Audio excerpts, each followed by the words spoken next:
Bharatiya Janata party రాష్ట్ర శాఖ ఇచ్చిన పిలుపు మేరకు బీసీలందరూ కూడా ఈనాడు తెలంగాణ ఉన్నటువంటి బీసీలందరి తరఫున కూడా భారతీయ జనతా పార్టీ సందర్భన ప్రశ్నిస్తూ ఉన్నది. ఎన్నికలకు ముందు 2023 డిసెంబర్లో ఎన్నికలకు ముందు మరి ఇదే కాంగ్రెస్ ప్రభుత్వం కామారెడ్డిలో బీసీ డిక్లరేషన్ పేరిట 42% బీసీలకు మరి రిజర్వేషన్ కల్పిస్తామని చెప్పి నమ్మబలికి మరి అమలు సాధ్యం కానటువంటి 6 హామీలను మరి ఇచ్చి మరి ప్రజలను నమ్మించి మోసం చేసి ఈనాడు తెలంగాణలో అధికారంలోకి రావడం జరిగింది. మరి మొన్న అసెంబ్లీలో బీసీలకు 42% రిజర్వేషన్ కల్పిస్తామని చెప్పి ఒక రిజల్యూషన్ పాస్ చేసుకున్నారు.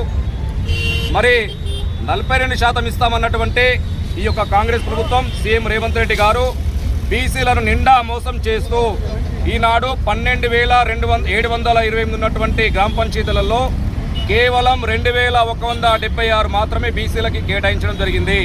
అంటే దాదాపు మరి మళ్ళీ సర్పంచ్ అయ్యే అవకాశం ఈ యొక్క పరిస్థితిని తెలంగాణ ప్రజలందరూ కూడా గమనిస్తూ ఉన్నారు, బీసీలందరూ కూడా గమనిస్తూ ఉన్నారు. ఖచ్చితంగా బీసీలకు మీరు కామారెడ్డి డిక్లరేషన్లో చెప్పినటువంటి 42% మీరు అమలు చేయవలసింది, మీరు ఇచ్చినటువంటి హామీలు నెరవేర్చవలసింది. అప్పటి వరకు కూడా ఈ యొక్క పోరాటం కొనసాగుతూనే ఉంటుంది. బీసీలకు రాజ్యాధికార దిశగా భారతీయ జనతా పార్టీ పోరాటం చేస్తూనే ఉంటుంది.